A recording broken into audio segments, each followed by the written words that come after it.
générationnelle. Bonjour à tous. Elle va vous exposer des choses. Il y aura un moment d'échange, donc gardez vos questions, n'hésitez pas. Elle n'est pas avare de réponse. Avare de réponse. Passez un très bon moment en sa compagnie. Mais écoutez, je suis ravie de passer ce début d'après-midi avec vous, et effectivement, la 5e question que vous avez posée est pile poil dans notre sujet, puisque notre sujet, c'est les générations, et plus particulièrement les jeunes générations, celles qui souvent d'ailleurs nous interpellent en tant que manager. Alors effectivement, je suis conférencière, je suis extérieure à GRDF, et je suis sociologue de l'entreprise. C'est la raison pour laquelle je me suis intéressée depuis pas mal d'années à la question des générations. Et pour avoir un clin d'œil, quand on a préparé cette conférence avec les organisateurs, on a cherché un titre et on s'est dit que jeunes pousses et chaînes robustes, ça vous qualifiait à peu près tous en termes de génération, et que bien vous constituiez, jeunes pousses et chaînes robustes, tous la génération sud-est. Donc voilà comment on vous propose d'aborder la question des générations.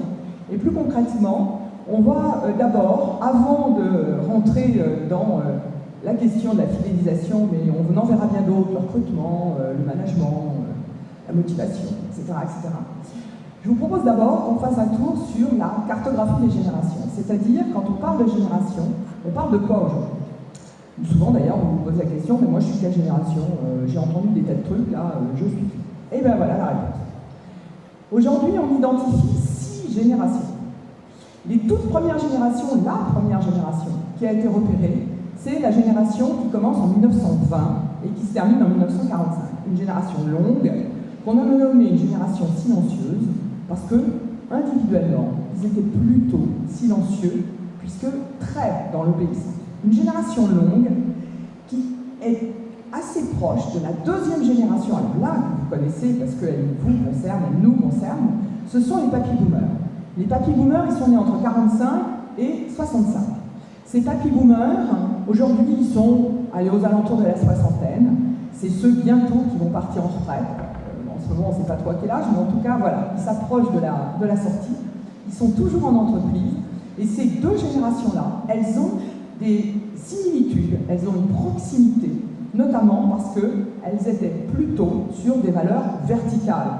Tout à l'heure, je crois que c'est Hugues qui parlait de la hiérarchie pyramidale, et bien c'est typiquement ça, dans leur vie perso comme dans leur vie professionnelle.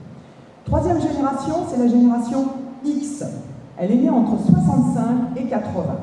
Eux, ils ont 45 ans environ. C'est une génération de transition entre un monde qui est plutôt simple, hiérarchique, vertical, et puis ce qu'on va appeler les nouvelles générations. On verra que la raison pour laquelle on les a appelés des X, c'est que quand ils sont arrivés, on a commencé à se dire, bizarre, ils ne sont pas comme les autres.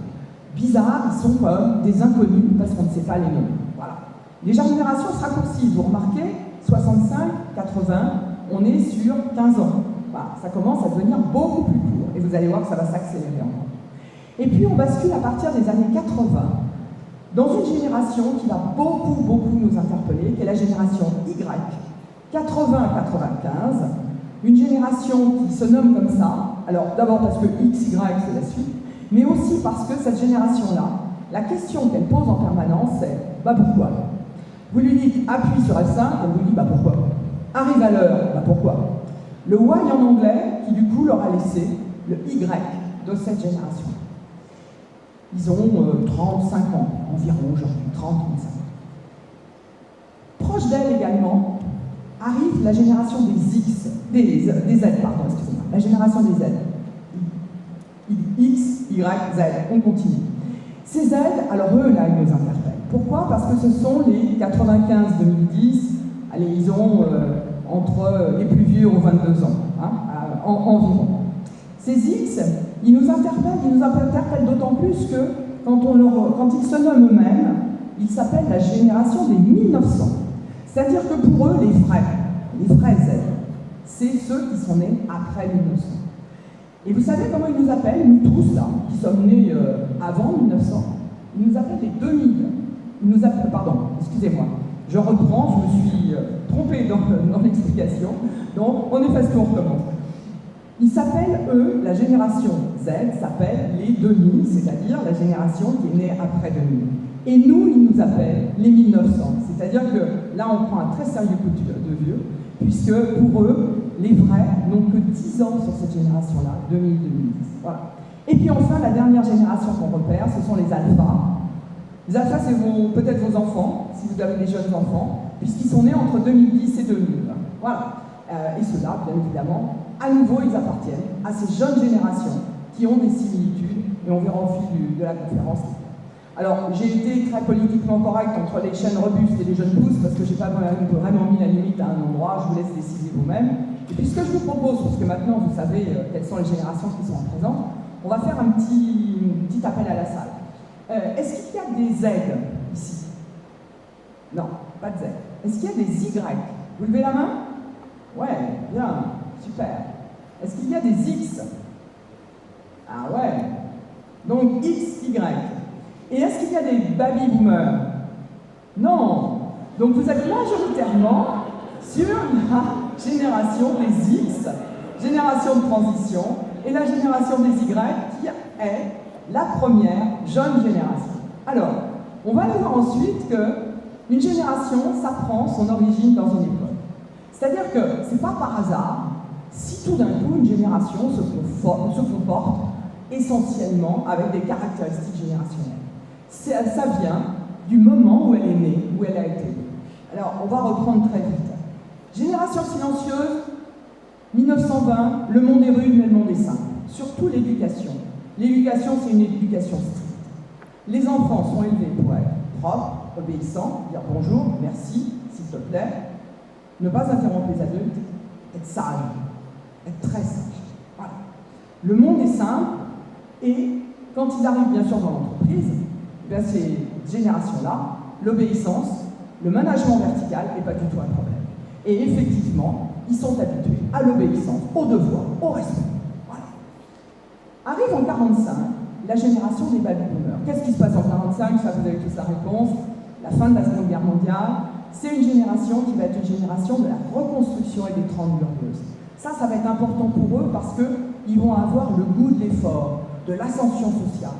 Je rentre en bas de l'échelle dans une entreprise et puis je fais mon trou, j'attends, j'ai un plan de carrière, je suis rentré dans une bonne boîte qui va m'assurer mon développement jusqu'à la fin de ma carrière. Et donc cette génération-là, elle a beaucoup fonctionné là-dessus, elle a également beaucoup fonctionné sur avoir quelque chose, notamment le statut de cadre, qui est un espèce de Graal pour cette génération-là. Voilà.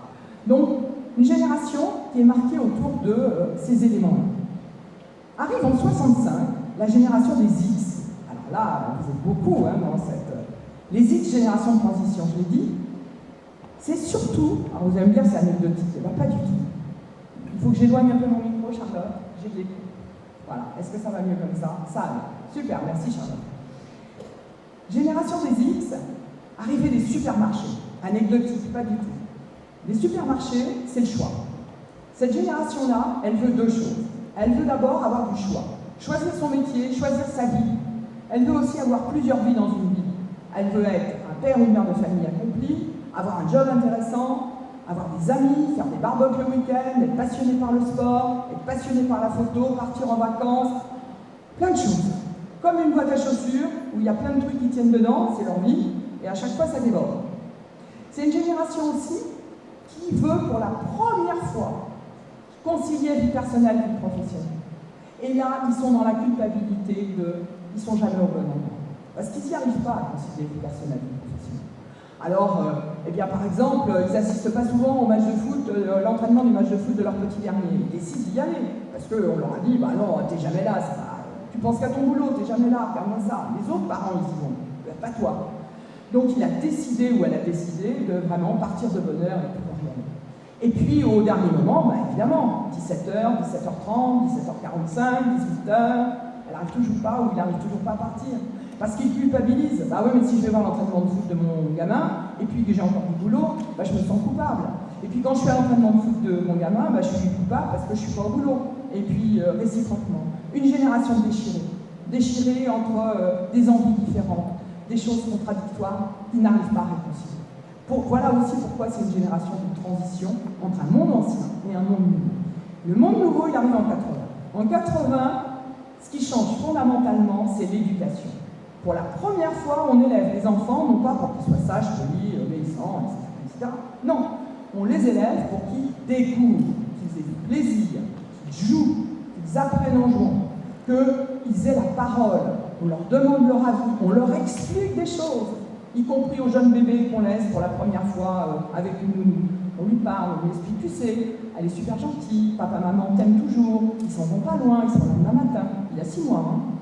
Vous voyez, quand il arrive en entreprise, et vous commencez à lui dire, toi tu fais ça, il dit, attends, tu peux pas m'expliquer pourquoi? Ben non, je t'explique pas, c'est comme ça. Donc, une génération qui va être élevée à vraiment découvrir des choses, et à prendre du plaisir, et à vraiment être dans la découverte. Pas du tout dans l'effort et l'approfondissement. D'ailleurs, on invente à ce moment-là un outil de périculture qui bouleverse l'éducation des enfants. C'est le tapis d'éveil. Alors aujourd'hui, vous savez tout ce que c'est. Hein. C'est un grand tapis qu'on met dans le milieu du salon, parce que l'enfant, il ne joue pas dans sa chambre, non, il joue dans le salon, bien sûr. Donc, au milieu du salon, et puis il y a plein de choses à tâter, à toucher, à machiner dans tous les sens. Et bien évidemment, dès qu'il a commencé à faire point-point avec la girafe, qu'est-ce qu'on fait? On lui dit super, bravo, génial, extraordinaire. 6 mois, c'est somme toute assez normal. Et puis on le sollicite avec un autre jouet, parce qu'il faut qu'il découvre les choses. Et alors, bien sûr, quand il arrive en entreprise 20 ans plus tard, il arrive à l'heure, il dit bah, où sont les waouh? Pourquoi on ne me dit pas c'est super, c'est bravo, merci? Moi j'ai été habitué. C'est où les applaudissements là? Parce que moi je suis une star, hein, pas oublier, je m'appelle Kevin, Marlène, enfin bon, c'est la première génération, ils ne s'appellent pas Véronique, Jean, Pierre. Bon. Donc une star, elle attend les waouh. Bon. Et puis, quand on lui dit, bah toi, tu as une fiche de poste, il dit, ah bah non, moi j'ai été élevé à aller zapper un peu partout pour toucher à tout, parce que je touche à tout dans la maison. Et on me dit, oh c'est super, il est curieux, il est inventif, il est génial. Voilà. Donc, une vraie transition, enfin c'est même plus qu'une transition, une vraie rupture, à partir des années 80, qui va rendre ce jeune Y, avec la volonté de l'autonomie, et surtout, comme on lui a tout expliqué dès le début, de son enfance, il va vouloir du sens, il va demander pourquoi. C'est également un enfant qui va plutôt avoir été élevé seul, parce que dans les années 80, les couples commencent à pas mal divorcer. Donc il est plutôt élevé dans une famille restreinte, autour souvent de sa mère et de sa fratrie. Vous verrez, je vous dis ça, parce que la génération d'après, ça va être exactement la même. Cette génération suivante, c'est la génération des Z. Qu'est-ce qui se passe en 95? En 95, le monde devient totalement incertain. Je vais revenir après. 95, c'est le début des attentats. C'est le début des cataclysmes climatiques également. Donc cet enfant, il vit dans un monde incertain, et lui, il croit en lui. Comme il sait que de toute façon, il n'y a pas de sécurité à l'extérieur, il se dit, moi, de toute façon, je me débrouillerai toujours, parce que c'est pas un problème pour lui. Donc on va avoir un enfant qui va être extrêmement dans cette dimension de la croyance en lui. C'est aussi le monde totalement digital. Donc un enfant qui va très vite, aller vite. Ils s'appellent entre eux last minute, cette génération-là. C'est-à-dire que c'est dans l'immédiateté. Ils vont très bien, puis ils vont plus du tout bien. Ils veulent ceci, mais c'est tout de suite, c'est pas en attendant. Génération d'avant, attendant. Pardon. Voilà. Et le dernier élément, c'est que c'est une génération qui a été élevée à l'émotion avec ses parents. Papa, maman disent à leur enfant, on t'aime fort. Et c'est pas parce qu'on se sépare d'ailleurs qu'on t'aime plus. Toi, on continue à t'aimer. Quand il rentre de l'école, qu'est-ce qu'on lui dit? Comment ça s'est passé ta journée? Et non pas, t'as eu combien, qu'est-ce que t'as appris? Donc une génération élevée à l'émotion.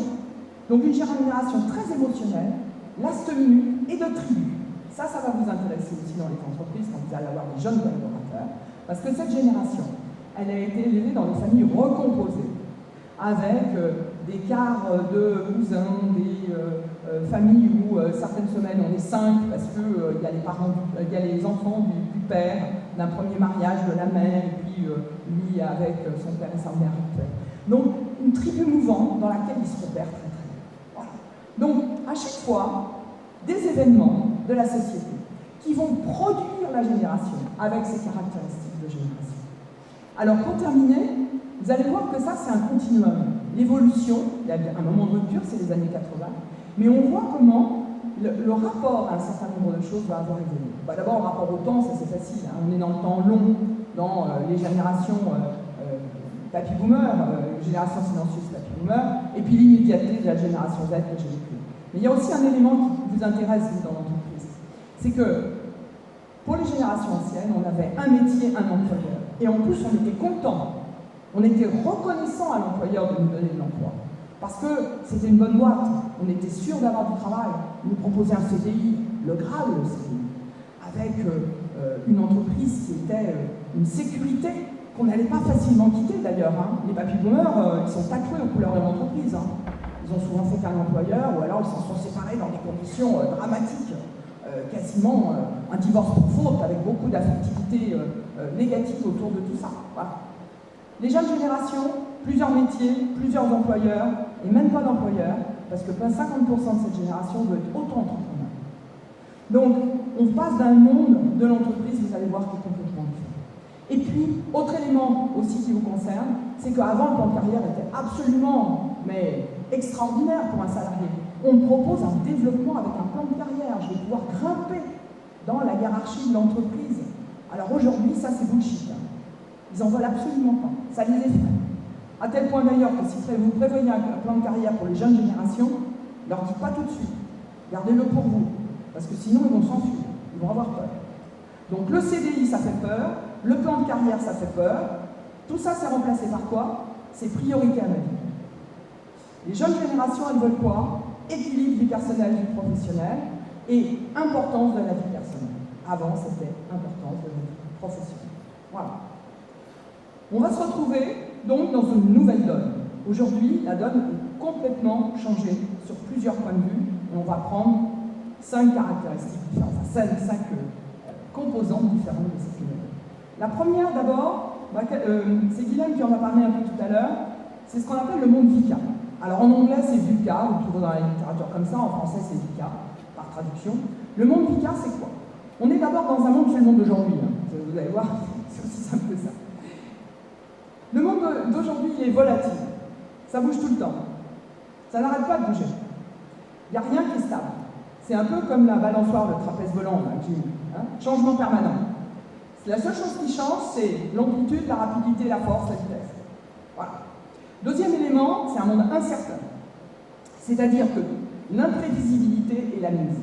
L'horizon, c'est 3 mois et encore avec des points d'interrogation. On peut se prendre des exemples. La Covid, on ne l'a pas vu venir.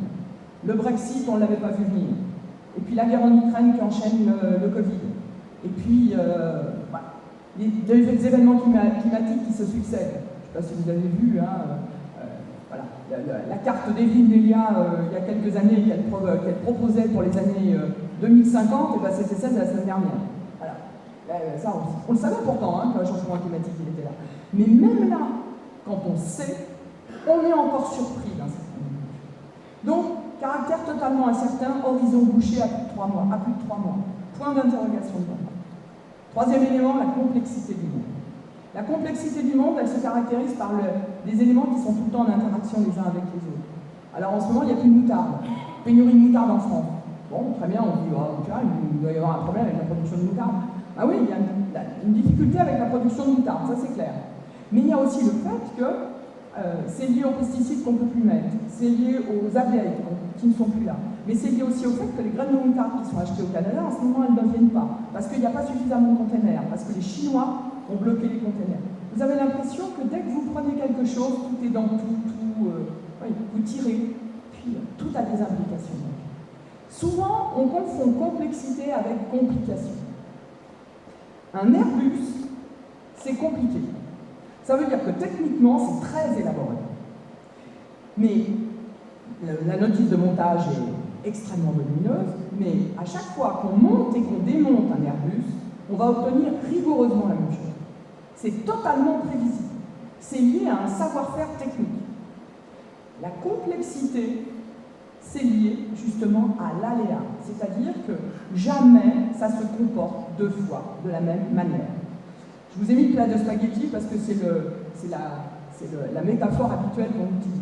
Les spaghettis, c'est simple, hein. C'est de l'eau, de la farine, des œufs, très simple. Et encore, j'ai pas mis de sauce tomate et j'ai pas mis de parmesan. À chaque fois que vous les mangez, ça ne se comporte jamais 2 fois de la même manière. Le plus complexe dans notre univers, c'est le vivant. Et dans le vivant, c'est l'humain. Bienvenue au club, vous êtes manager, donc vous vous occupez de l'humain. Donc vous gérez la complexité la plus importante de l'univers. Voilà, c'est vraiment bien. Et enfin, dernier élément de mon VICA, c'est le A, c'est ambigu. Ça veut dire qu'il y a plusieurs lectures d'un même événement. On peut le voir rose, gris, vert, bleu, noir, blanc. Voilà. Plusieurs lectures dans les événements. Et ça, c'est plus en plus.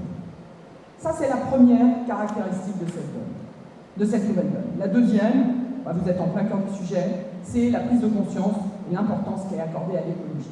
Là, depuis quelques années, il y a vraiment une montée en exponentielle de la prise de conscience.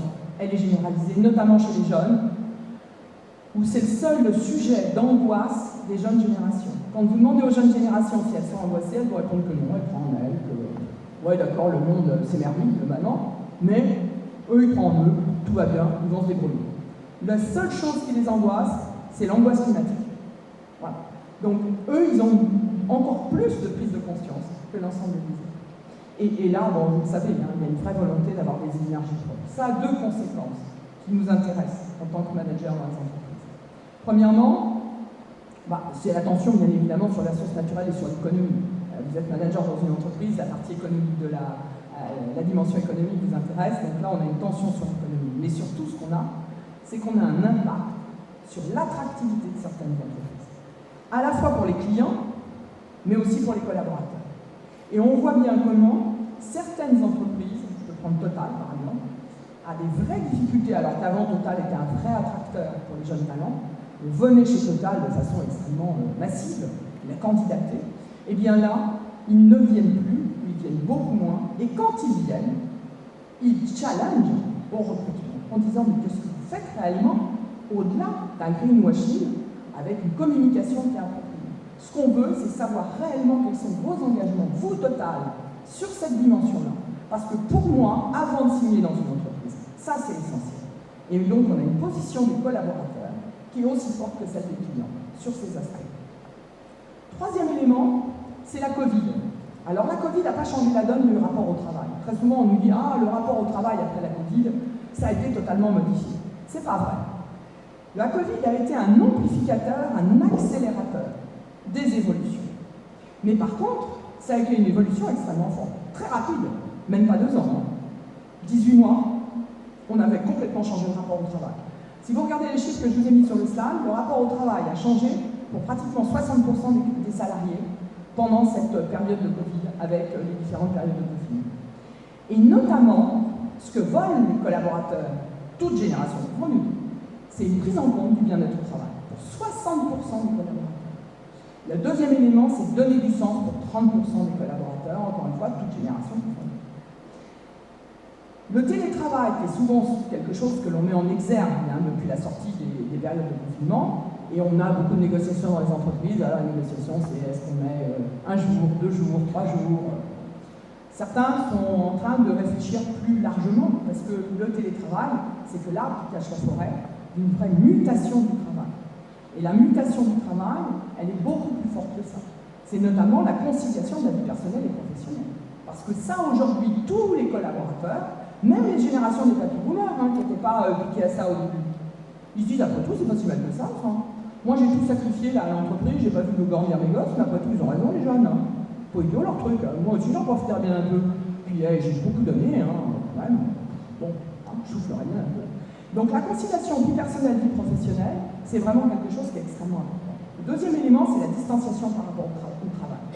Le fait qu'on ait été confinés chez nous, ça a eu ce que les psys appellent l'effet grotte-caverne. C'est-à-dire que globalement, on est retourné chez nous, on a fait cocooning, on est très sur le faire soi-même, on s'est rapproché de ses enfants, de sa famille, de son jardin, de sa maison, de la déco. Le roi Merlin n'a jamais vendu autant de matériaux à la fois de décoration, de construction et de jardinage. Le roi Merlin, on fait un tabac pendant cette période-là. Mais aussi, le Covid, ça a été le moment d'avoir envie d'autre chose.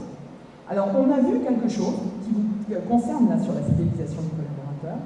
C'est ce qu'on appelle, par exemple, aux États-Unis, on appelle ça la grande émotion. C'est le fait qu'il y a eu énormément de collaborateurs qui ont remis en question le fait d'être dans l'entreprise dans laquelle ils étaient, voire dans le métier dans lequel ils étaient, et qui ont commencé à penser à reconversion professionnelle.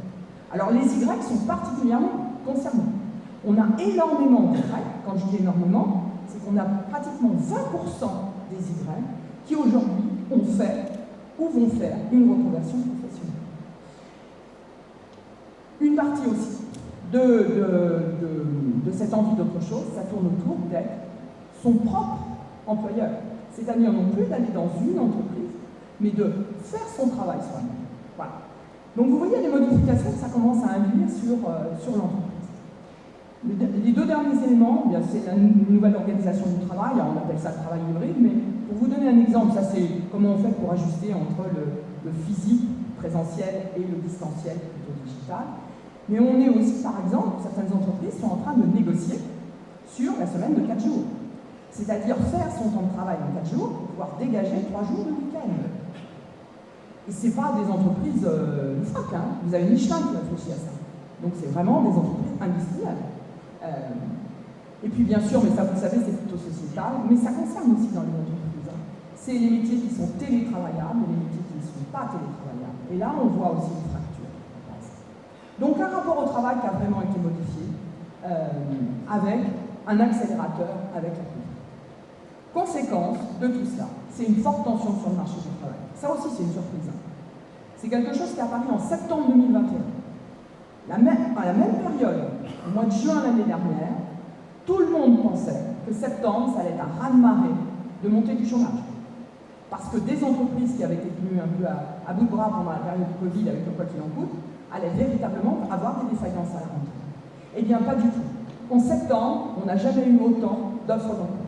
Aujourd'hui, où que vous alliez, tout le monde recrute. Vous avez des panneaux à l'entrée des villes, recrutons les chauffeurs d'autobus, les cuisiniers, voilà. Tout. Moi, j'ai des clients qui recrutent des chaudronniers, des soudeurs, des cuisiniers, qu'on ne trouve pas d'ailleurs. Et on n'en trouve pas. Voilà. On se demande où sont les candidats, mais en tout cas, ce qui est sûr, c'est qu'il y a une pénurie de candidats avec des offres et des besoins qui sont en haut. Donc, un marché du travail qui va retourner le rapport de force, c'est-à-dire que c'est l'entreprise qui va devoir saisir et les candidats qui vont choisir. Et c'est pas au futur, c'est aujourd'hui. Hein. Il y a vraiment énormément d'entreprises aujourd'hui qui ont une pénurie de candidats, et quand ils en ont un, il faut vraiment tout faire pour qu'ils viennent chez moi. Et tout faire, c'est pas forcément du salaire. Hein. Parce que la rémunération, on va le voir tout à l'heure, n'est pas le principal facteur de motivation. Donc, une inversion qui fait que véritablement on va avoir du mal à attirer, on va être dans un marché extrêmement concurrentiel, tout le monde se bat pour les meilleurs talents, avec un turnover qui est en hausse, parce que il y a plus de fluidité du marché du travail, donc il y a davantage de gens qui partent et qui recherchent du travail. Et on va avoir quand même, alors tout à l'heure c'est Guylaine qui insistait là-dessus, qui disait l'entreprise va falloir quand même y arriver, hein, à attirer les talents, à les fidéliser. Ouais, et la situation n'est pas simple, et elle n'est pas simple pour toutes les entreprises. Alors moi, je vais m'amuser un peu à un scénario, pas catastrophe, mais un peu tendu, hein, sur les générations. 4 générations aujourd'hui dans l'entreprise. Ça, c'est nouveau aussi. Hein. Ça faisait très longtemps qu'on n'avait pas eu 4 générations dans les entreprises. Pourquoi? Parce que les papy boomers ne sont pas encore partis et que les aides, ils veulent absolument rentrer le plus vite possible dans les entreprises. Les aides, 18 ans, ils veulent de l'alternance, de la professionnalisation. 16 ans, ils se battent pour aller dans les entreprises qui déjà recrutent. Donc, ils veulent rentrer très vite sur le marché du travail. Mais vous allez voir, ça c'est le côté positif des choses. Si on regarde les choses de façon un peu plus risquée pour l'entreprise. Les papy boomers, allez, 2024-2026, c'est le grand départ. Ils vont plus être là. Ils sont sortis de l'entreprise. Les aides, ils veulent rentrer, ça c'est sûr. Mais il n'y a que la moitié d'entre eux qui veulent rentrer dans les entreprises. Ils veulent venir travailler. Les 50%, ils veulent être auto-entrepreneurs, ou ils veulent avoir un travail dans des toutes petites unités. Par exemple, avec un maître d'apprentissage. Donc les grosses entreprises ne vont pas forcément les attirer. Les Y, ils ont commencé à penser à reconversion. Vous savez, c'est ceux qui, pendant, vous êtes quelques-uns là, hein, pas mal même. Pendant 10 ans, 15 ans, ils ont fait tout ce qu'il fallait. Ils sont rentrés dans l'entreprise, ils ont attendu, ils ont été managers, tout bien, tout parfait. Et puis là, tout d'un coup, ils se disent ouais, mais le sens au travail là-dedans, est-ce que vraiment je contribue à quelque chose d'utile? Est-ce que je me fais plaisir? Est-ce que vraiment ça me correspond? Est-ce que je suis gagnant, moi, dans ce truc-là? Bon, peut-être pas. Après tout, j'avais envie de faire autre chose quand j'étais jeune, j'avais envie, beaucoup se reconvertissent, bac CAP, BEP, sur des métiers très manuels des fois, alors que ce n'est pas du tout leur métier d'origine. Donc les Y, ils risquent de sortir pas mal de l'entreprise. Et puis les X, bah, vous êtes la moitié de la salle, hein, les X. Bah, les X, ils sont quand même pas mal fatigués. Hein. Parce qu'avouons-le, c'est quand même sur eux, c'est quand même eux qui ont pris la baraque pendant un moment. Ils sont poste de manager depuis longtemps, ils tiennent le monde un peu à bout de bras, ils se sont adaptés aux Y qui sont venus dans l'entreprise, qui les ont déjà pas mal challengés parce qu'ils n'étaient pas faciles à comprendre au début. Alors vous y êtes fait, évidemment. Les Y sont devenus managers, donc ouf, les X ont pu souffler un peu, mais enfin là, aujourd'hui, les X, moi quand je les vois chez mes clients, ils sont tous là en me disant ah non, mais on y croit, enfin, on y croit. Voilà. Donc, après cette version un peu extrémiste pour vous dire que le moment est passionnant, parce que intense, on est vraiment au changement de tout, je vais revenir sur quelques éléments sur les générations. Je vous disais 4 générations présentes dans l'entreprise. Ça, c'est nouveau, ça fait longtemps, on n'avait pas l'habitude. Donc, le management intergénérationnel, c'est-à-dire la capacité à faire coopération entre les générations, elle est extrêmement importante, et c'est vous, entre autres,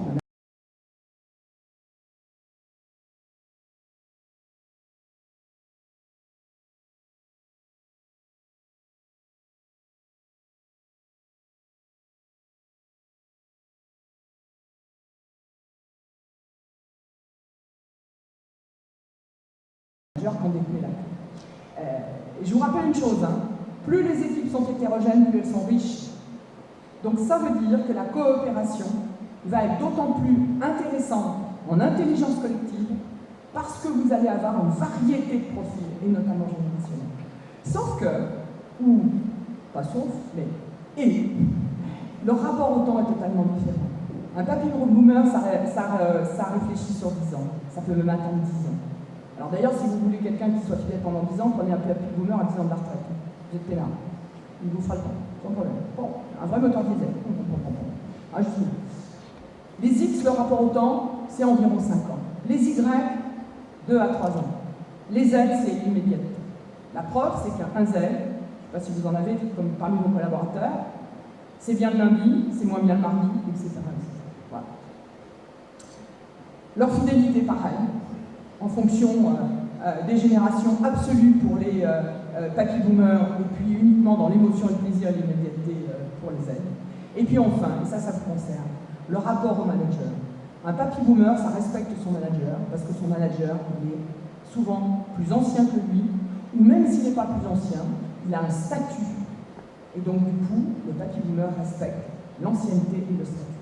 Le X aussi respecte le statut. Mais alors le Y, le Y, lui, la seule chose qui compte, c'est est-ce que son manager est utile. Si mon manager est utile, super. Il n'est pas utile, Gucci. C'est pas mon manager, on n'a pas besoin. Allez, hop. Et quant aux jeunes Z, quand ils arrivent, alors eux, ils vont plus loin. Parce que eux, ils ont besoin non seulement d'un manager utile, mais en plus qu'il soit compétent. Et c'est eux qui évaluent la compétence du manager. Tout à l'heure, on parlait du feedback. Un feedback, un Z, très intéressant. Vous lui dites, bon, je te propose qu'on fasse un point. Ah bah ouais, justement, ça tombe bien, vous dit-il. Moi aussi, j'avais quelque chose à te dire, parce que tu vois, là, tu vois, quand tu m'as fait cette réflexion-là, c'était pas du tout approprié. Hein. Un bon manager, il fait pas ça. Non. D'ailleurs, tu devrais avoir ta manière de faire les feedbacks à moi et à tes autres collaborateurs, parce qu'on est nombreux à pas apprécier. Oui, mais attends, c'est moi qui viens de faire ton feedback, et c'est toi qui me fais le mien. Eh ben oui, il faut vous habituer. Ils évaluent leur manager, avec la même grille que la vôtre, ou la leur d'ailleurs, pourquoi pas. Voilà. Donc, on va avoir besoin de gérer cette différence générationnelle dans vos équipes, et de plus en plus, parce qu'on va avoir cette hétérogénéité de génération. Alors, les jeunes générations et le manager, responsabilisant bien évidemment. On va voir cette jeune génération, donc les Y et les Z. Travailler pour eux, ça ne signifie pas la même chose que pour les jeunes et les autres générations. Ça signifie d'abord vivre une expérience, c'est-à-dire vivre quelque chose que vraiment qui les prend au trip. Ils ont vraiment, comme expérience client, pareil. Vous travaillez sur l'expérience client, et eux, expérience collaborateur, ils veulent vivre un truc dont ils se souviennent. Vraiment, qui les anime du plus profond d'eux-mêmes. Surtout, ils viennent se marrer. Ils viennent se marrer. Ils viennent pas travailler, ils viennent se marrer. Ils viennent apprendre aussi. Parce qu'ils ont compris que l'apprentissage était une assurance tout risque pour eux. Et que toute leur vie, il faudra qu'ils apprennent. Et aussi, ils n'aiment plus l'école. Ils veulent très vite sortir de l'école parce qu'ils estiment dans l'entreprise, ils y apprennent. Vivre une expérience, plaisir, apprendre, l'entreprise comme lieu de vie. Ah, ils ne veulent pas travailler dans des entreprises où, franchement, ils n'auraient pas envie de vivre. Pour eux, l'entreprise, c'est un lieu de vie. Donc, importance de cet élément-là. Et puis, alors là, on va encore se redonner peut-être un peu de surprise par rapport à cette génération-là. Oui, ils veulent devenir vite dans le monde du travail. Mais l'horizon de temps d'un Z, par exemple, en termes de fidélité, c'est 6 mois. Un Z, quand il est resté 6 mois chez vous, top, vous avez été un super manager, vous l'avez bien accompagné. Et c'est tout simplement, non pas parce que vous avez mal fait votre job, ou qu'il se sent pas bien, c'est parce qu'il a envie d'autre chose ailleurs. Donc il a envie d'aller faire un tour ailleurs. Mais rassurez-vous, il va revenir. Alors ça, ils sont super. Hein. Ils reviennent 3-4 ans plus tard. Ils disent, en fait, j'avais bien aimé la façon dont on avait bossé ensemble. Et, je referais bien un bout de chemin avec toi. Un bout de chemin avec toi. Pas toute la vie, il ne faut pas exagérer. Il a plein d'expériences. Voilà. Donc, et rassurez-vous, bien sûr, il peut signer au bout de 6 mois. Mais il va falloir séduire à nouveau. Vous avez retenu, hein? C'est le candidat qui choisit et c'est l'entreprise qui séduit. Donc, il va falloir séduire à nouveau. L'ADN de ces jeunes générations, eh bien, c'est ce patchwork-là que je vous ai mis avec toutes les émotions. Ce sont des générations d'émotions. Alors, tout à l'heure, Guilhem et Hugues partageaient le fait que c'était des managers émotionnels. C'est pétri d'émotions. Mais voilà. Eux, émotions. Mais attention, des émotions qui bougent tout le temps. Le lundi, ils sont en pleine forme. Le mardi, ils n'en peuvent pas. Le mercredi, ils se posent la question de savoir si ça va bien. Le jeudi, ils sont à fond, jusqu'à midi. L'après-midi, un peu moins. Et le vendredi, bon, ça va à peu près. Ça ne préjuge pas de ce qu'il va y avoir le lundi matin. C'est-à-dire que cette génération-là, vous allez constamment devoir être sur du management.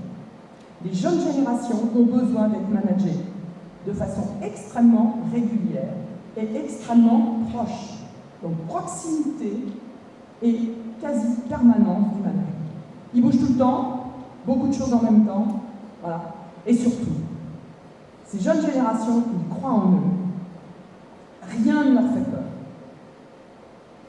Ils peuvent partir du jour au lendemain travailler à Lisbonne parce qu'il fait beau à Lisbonne, et quand vous leur dites, mais tu vas faire comment pour trouver du boulot parce que tu parles pas portugais, ils vous disent, bah et alors, quel est le problème? Bah, il y a plein de Portugais qui ont appris le français en France, donc moi on va apprendre le portugais s'ils vont apprendre le portugais, puis on se débrouillera. Donc c'est une génération qui croit tellement en elle qu'elle se débrouille toujours. Enfin, ce sont des générations. Une génération, ça. Surtout comme il est unique, il va falloir faire beaucoup d'individualisation, voire d'hyper-individualisation. Certaines entreprises commencent, y compris par exemple sur les packages de rémunération à l'embauche.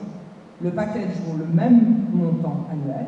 En revanche, à l'intérieur, il y a des choses différentes en fonction des besoins de la personne qui est recrutée.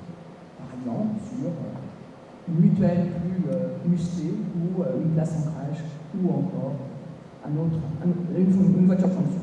Ou pas. Voilà. Leur levier de motivation. Alors ça, c'est extrêmement intéressant pour vous. Le levier de motivation, je vous ai mis l'ensemble des leviers de motivation. Ceux que j'ai éclairés avec un soleil, alors il y a un peu de soleil, mais bon. Ceux avec un soleil, c'est ceux qui concernent particulièrement les jeunes générations. Le premier élément, c'est d'abord l'intérêt du poste, de la mission, le sens au travail. Vous vous souvenez, pour 60% des collaborateurs, toutes générations confondues, et veulent avoir un rapport bien-être au travail et bien-être au travail et bien-être personnel, mais aussi 30% veulent avoir du sens au travail, sur leur mission, sur leur utilité, sur leur compréhension. Extrêmement important. Deuxième élément, l'organisation du travail et la qualité de vie au travail. Pour eux, il y a une correspondance directe entre les deux. La flexibilité des horaires, la modularité, les process, attention, des process utiles qui ont du sens et non pas un empilement de process qu'on a mis les uns sur les autres en essayant par le process de réduire l'ensemble des situations possibles avec un process supplémentaire. Vous savez, il y en a un en France qui fait une connerie, une erreur, et la France entière se prend un process. Il y a ça, l'empilement comme ça, en millefeuille de process. C'est terrible pour les jeunes générations parce qu'ils estiment qu'il n'y a pas de sens derrière. Donc, organisation du travail, qualité de vie au travail, pour eux, c'est absolument essentiel. Troisième élément, la reconnaissance. La reconnaissance, vous savez, c'est l'effet waouh, hein, quand ils étaient petits. Voilà. Reconnaissance pour ce qui va. En France, on a l'habitude de ne donner de la reconnaissance que quand ça ne va pas. Ils ont besoin de reconnaissance quand ça va. Je vais même, puisqu'on parlait de feedback tout à l'heure, je vais même vous donner pratiquement une prescription, une ordonnance, pour que vos feedbacks marchent. Il faut 2 feedbacks sur quelque chose qui va, pour un feedback sur quelque chose qui ne va pas. Si vous ne donnez que du feedback sur ce qui ne va pas, il n'a aucune chance d'être intégré. Il restera totalement hors sol, il ne montrera jamais dans la pratique des managers. Et si vous ne mettez pas suffisamment de feedback sur ce qui va, eh bien à ce moment-là, il ne sera pas intégré non plus, parce qu'il n'aura pas le terreau favorable pour pouvoir l'intégrer. Donc ça, c'est extrêmement important. La reconnaissance de ce qui va et de ce qui ne va pas. La reconnaissance aussi de leurs compétences, quand bien même ils sont jeunes, ils n'ont pas encore travaillé, ils viennent d'arriver. Alors avant, on avait tendance à considérer que, puisqu'ils venaient d'arriver, évidemment, ils ne savaient rien. Les autres savaient parce qu'ils avaient l'expérience, parce qu'ils avaient l'ancienneté, parce qu'ils avaient le contexte, mais lui, il ne savait rien. Ces jeunes générations, elles veulent être reconnues immédiatement pour les compétences qu'elles ont, quand bien même elles viennent d'arriver. Et elles ont raison. Elles ont des compétences. Donc il s'agit effectivement de reconnaître. Et puis enfin, troisième et dernier élément, et là il vous concerne particulièrement, c'est le dernier facteur de motivation pour ces jeunes générations, c'est le management. Ces jeunes générations veulent du management. C'est pas du tout une génération qui a envie qu'on supprime les managers. Ils ont compris qu'ils avaient besoin d'être accompagnés, d'avoir une proximité relationnelle, et que ça, c'était le manager de proximité qui leur donnait, qui animait l'équipe, qui était en capacité de les accompagner pour les faire grandir, de les reconnaître, tout ce dont ils ont besoin. Donc oui, ils veulent du management. Et souvent, c'est leur principal critère de choix. Quand ils choisissent une entreprise, ils choisissent leur manager. La raison pour laquelle d'ailleurs, ils veulent être recrutés avec des process qui sont beaucoup plus courts, beaucoup plus rapides, beaucoup moins longs, beaucoup moins complexes, mais surtout avec des process où ils voient leur manager, c'est-à-dire la personne avec laquelle ils vont travailler, parce qu'ils choisissent leur manager. D'ailleurs, parfois, quand le manager échange, la fidélité est plus là, parce qu'il était venu pour travailler avec ce manager. Voilà. Donc le management est extrêmement important pour les attirer, mais aussi pour les fidéliser. L'un de vos 2 patrons, là, tout à l'heure, disait qu'il y a un de ses collaborateurs qui lui avait dit qu'il partait globalement parce que sa qualité de management n'était pas ce qu'il attendait. Eh bien, c'est exactement le cas. Si le management ne répond pas à mes besoins, à mes attentes, eh bien, dans ces cas-là, je m'en vais. Parce que le management est un des critères pour moi qui va faire fidélité ou pas fidélité. Voilà. Alors, je balaye après rapidement les 3 qui sont pas plébiscités par ces jeunes générations. D'abord, la rémunération. Alors, attention, c'est des pragmatiques. Hein. Ce n'est pas des idéologues. Ils ne refont pas le monde avec des chèvres et des peaux de mouton, hein, pas du tout. C'est des pragmatiques. Donc, la rémunération compte pour eux, mais pour 25%. En tout cas, ce n'est pas le critère de choix prioritaire. Ils veulent être bien payés, bien sûr, comme tout le monde. Mais ce n'est pas parce qu'on va les payer plus qu'ils resteront alors que tout le reste ne va pas. C'est-à-dire que la rémunération ne les retient pas. Tout comme la rémunération ne les fait pas systématiquement venir. Les générations d'avant, à chaque fois qu'elles changeaient de poste, elles voulaient avoir un salaire plus élevé. Eux, ils peuvent très bien changer de poste, pas pour le salaire, pour la qualité de vie, pour la proximité, pour la ville, pour le type d'entreprise, pour la mission qu'on leur confie, pour le manager qu'ils ont rencontré, pour des tas de raisons. Vie personnelle, vie professionnelle. La rémunération n'est pas le facteur qui va les retenir, mais qui va leur faire le juge. Deuxième élément qui ne fonctionne pas, c'est la culture d'entreprise. Alors là, on est tous en train de prendre une grande table. Parce que jusqu'à maintenant, toutes les entreprises pensaient que la culture d'entreprise, c'était le truc absolument en titane qu'allait faire que la fidélité des collaborateurs, ils allaient vraiment épouser la culture d'entreprise. Eh bien, on se trompe. Les papy boomers, ça marche. Les X, certains d'entre eux, ça marche. Les jeunes générations, c'est beaucoup moins important pour eux. Pourquoi? Tout simplement parce qu'ils vont changer d'emploi, voire d'employeurs, voire de métiers, tous les 3 à 5 ans en moyenne. Ils vont avoir 5 métiers dans leur vie. Donc, l'entreprise, ben, c'est qu'un passage pour eux. Ils ne sont pas en train d'épouser, ad vitam aeternam, pas du tout. Ils ont un contrat avec l'entreprise. Tant que ce contrat il est gagnant pour eux, il reste. Le jour où ils ne s'y retrouvent plus, ils s'en vont. Donc la culture de l'entreprise, à partir du moment où elle est inclusive, au moment où ils sont là, ouais, ça compte pour eux. À partir du moment où elle est éthique, parce que pour eux ça compte énormément, l'écologie, mais aussi l'éthique, les valeurs. Par exemple, le travail des enfants. Hein. Alors là, bullshit, le travail des enfants. Impossible pour une jeune génération de travailler dans une boîte où on fait travailler des enfants au Vietnam pour ce genre de choses. Oh là là, ils sont extrêmement réticents à ce genre de choses. Donc la culture d'entreprise, c'est plus la même. Tout au moins pas au sens où on l'entend. Et puis enfin, l'évolution professionnelle, j'en ai déjà parlé. Alors ça, là, c'est même pas la peine de monter là-dessus. Encore une fois, je vous le répète, si vous avez un plan de développement pour un talent que vous avez repéré, ne lui dites surtout pas. Vous allez le faire plus. Gardez-le pour vous. Commencez à doucement lui confier quelques trucs supplémentaires. Et quand il sera assez avancé, vous ne lui direz pas, dis donc, tu vois, c'est quand même drôlement bien. Parce que moi, je pensais que tu pourrais peut-être être sur un poste de ceci ou cela. Ah ouais. Là, comme vous l'avez amené à ce qu'il éprouve du plaisir, n'oubliez pas, plaisir, apprendre, expérience. C'est les 3 éléments vitaux pour arriver à accrocher ces jeunes générations. Eh bien, à ce moment-là, ça marche. Donc voilà pour les facteurs de motivation. Alors le management, c'est le management dont vous êtes porteur, ici la communauté. Hein. Le management d'aujourd'hui, c'est plus du tout consigne-contrôle. Hein. Je te dis ce que tu fais, tu exécutes et puis je te contrôle par derrière. Alors, terminé. Ça, c'était bien du temps où génération silencieuse, éventuellement papy boomer. C'est pas les papy boomers, c'est pas tellement qu'ils aimaient, hein, mais ils serraient les dents en se disant bon, c'est pas agréable, mais enfin, bon, rien à faire d'autre, quoi. Voilà. Aujourd'hui, c'est obéissance. L'obéissance est remplacée par le sens. Voilà. Ce qui compte pour un collaborateur, vous le savez, c'est autonomie, responsabilité, c'est votre programme, mais ce qui compte aussi, c'est l'expérience collaborateur. Et l'expérience collaborateur, ça a quand même un énorme avantage pour l'entreprise, pour le développement de l'entreprise. C'est que, je vous ai mis en dessous la symétrie des attentions. La symétrie des attentions, c'est quoi?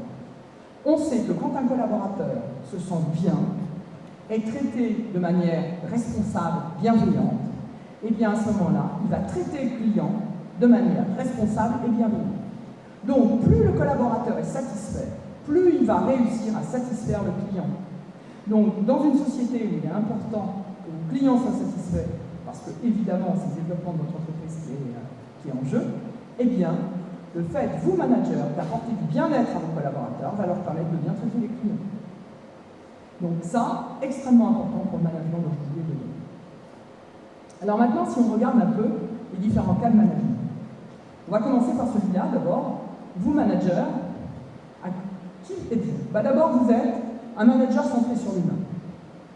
La majeure partie de votre travail, pour pouvoir répondre à toutes les attentes des jeunes générations et des 4 générations que vous allez avoir dans vos équipes que vous avez déjà, c'est centré sur l'humain.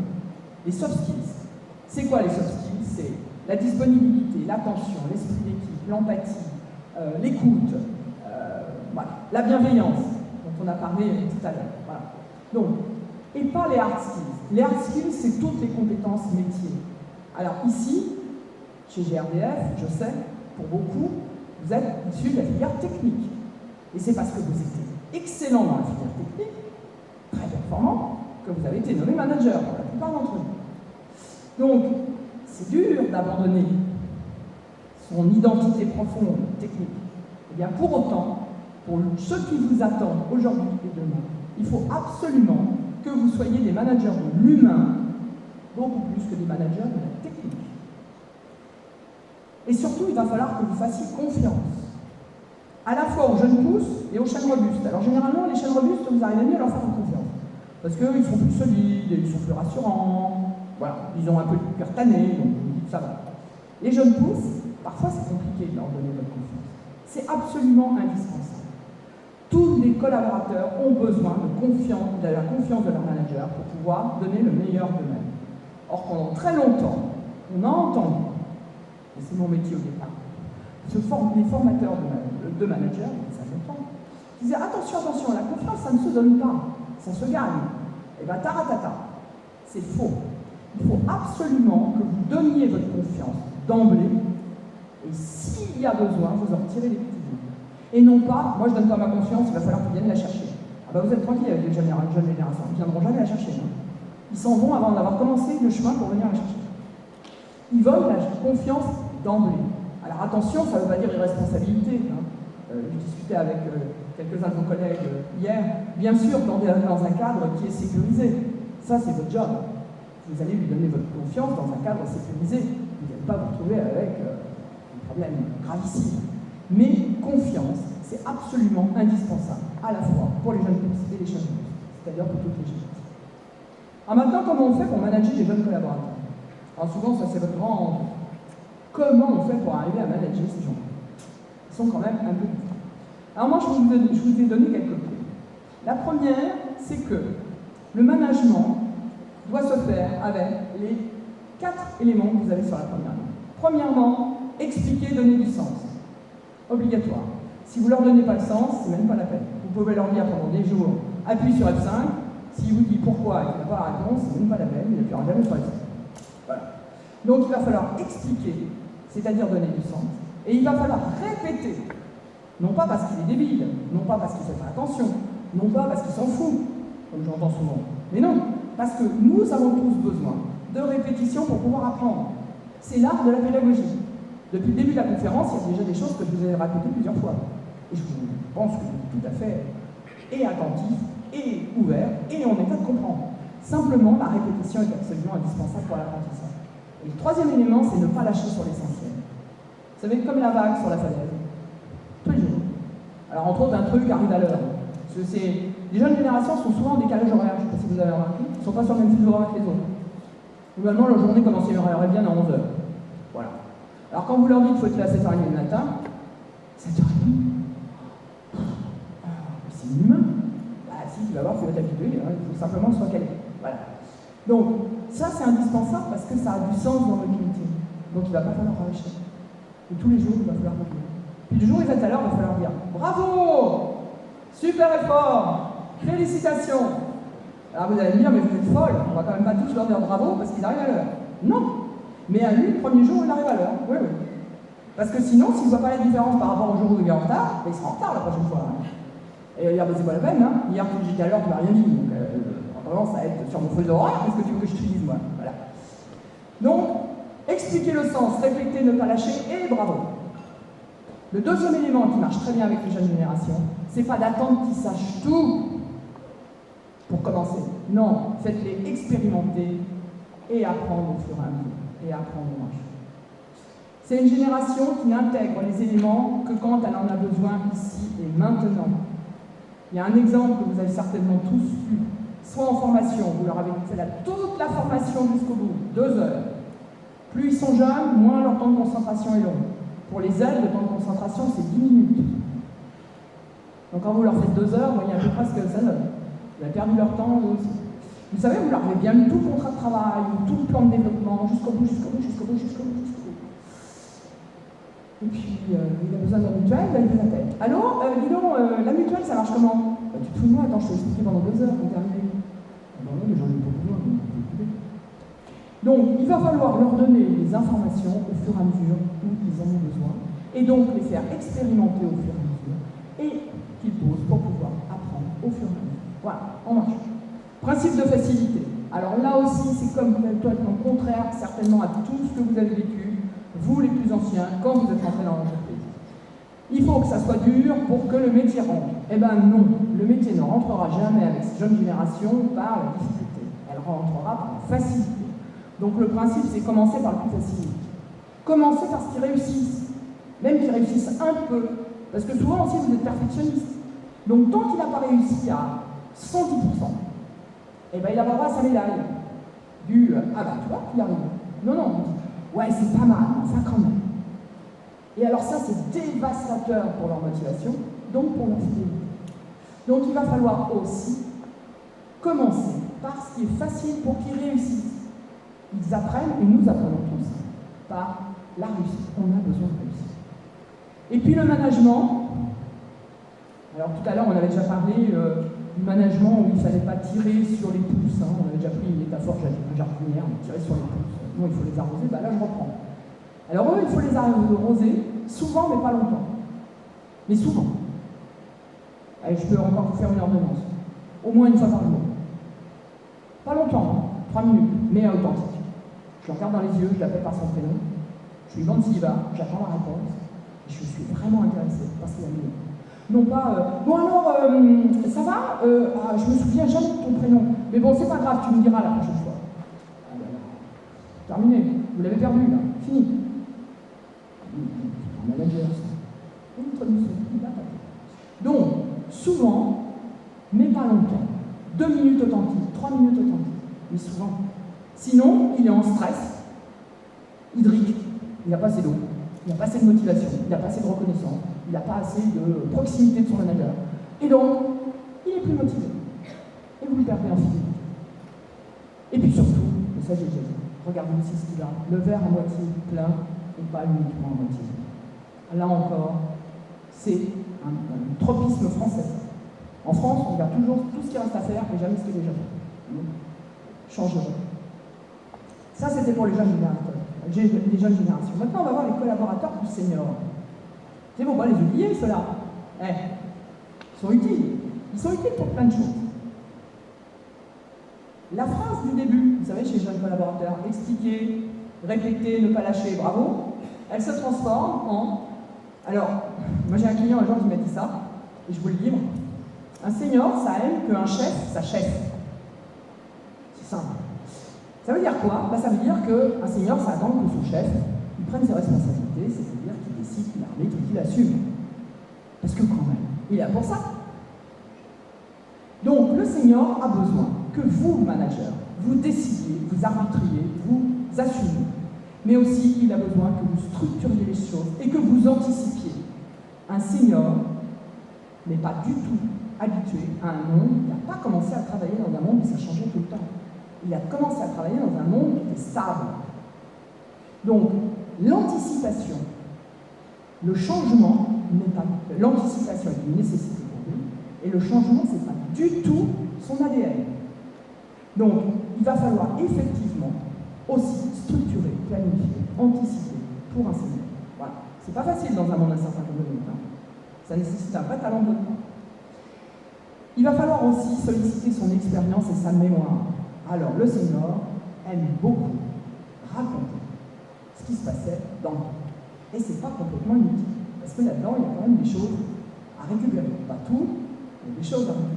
Donc, solliciter son expérience, sa mémoire historique. Et puis, eh bien, ou avec les juniors, vous faites souvent et pas longtemps, avec le senior, vous faites longtemps et pas souvent. C'est-à-dire qu'un senior, si vous lui dites debout, bon alors, comment tu vas? Tu te sens comment là? Vous risquez d'avoir une réponse. La première chose, c'est s'asseoir. Je m'assois avec un senior. Et je lui dis, alors, dis-moi, ton bilan aujourd'hui, qu'est-ce que tu penses de la situation? Le ressenti avec le senior, c'est un peu plus tard. On ne rentre pas par le ressenti avec un senior. On rentre par ce qu'il pense, ce qu'il analyse, ce qu'il voit de la situation. Donc le vocabulaire change. Mais lui, il n'en a pas besoin souvent. C'est la bonne nouvelle. Parce que pendant ce temps-là, vous allez pouvoir vous occuper du junior. Parce que lui, globalement, une fois par mois, une fois par trimestre, ça lui va très très bien. C'est un moteur diesel, un senior. Vous voyez? Ça monte en fidélité, en motivation, pom pom pom pom pom. Vous l'alimentez et ça continue. Voilà. Donc, quasiment l'inverse de notre management de junior. Et enfin, l'équipe intergénérationnelle. Et j'ai terminé par là. La premièrement, c'est comme avec les enfants. C'est chacun en fonction de ses besoins. Vous avez un enfant de 14 mois et vous avez un jeune de 14 ans, vous n'allez pas lui offrir le même cadeau à Noël. Va de soi. Ça viendra à l'idée d'aucun des parents. Bon, et bien là, c'est exactement pareil. C'est en fonction des besoins. On a vu qu'un junior n'a pas les mêmes besoins qu'un senior. On a vu qu'une génération X n'a pas les mêmes besoins qu'une génération Y, voire Z. Eh bien, il va falloir que vous, managers, non pas vous fassiez à tous vos collaborateurs la même chose par souci d'égalité pour qu'on ne vous reproche rien, mais il va falloir que vous apportiez en fonction des besoins de chacune des générations, chacun des collaborateurs, parce que ça, c'est l'équité. Et c'est ça qui va, effectivement, les fidéliser et leur permettre de trouver qu'ils sont managés dans de bonnes conditions pour pouvoir continuer à la fois être engagé, mais aussi à rester dans l'équipe. Et puis il va falloir aussi que vous donniez quelques clés de décodage des générations les unes avec les autres. Parce que ce que vous êtes en train d'apprendre là, eh bien, je pense que vous ne l'avez pas beaucoup appris avant, et que vos collaborateurs, quand ils travaillent, comme ils disent, un vieux avec un jeune, eh bien souvent ils se disent, c'est quand même un objet un peu bizarre. Franchement, c'est pas facile à décoder. Aidez-les à décoder. Voilà. Les cas de besoins les plus partagés, on les a déjà vus. Et du coup, ça fait intergénérationnel, c'est la plateforme commune, hein, c'est le référentiel commun, le sens, la reconnaissance, les relations humaines, la conciliation du personnel et professionnel. Et puis enfin, tout à l'heure, on a déjà entendu parler de ce couple exigence et bienveillance. Eh bien oui, avec l'ensemble de vos collaborateurs, toutes générations confondues, il va falloir que vous soyez bienveillants. Voilà. J'en ai fini avec ça. Il me reste à vous dire, enchantez vos collaborateurs pour les motiver, les fidéliser et bien sûr développer votre entreprise. Voilà, je vais pouvoir prendre des questions maintenant.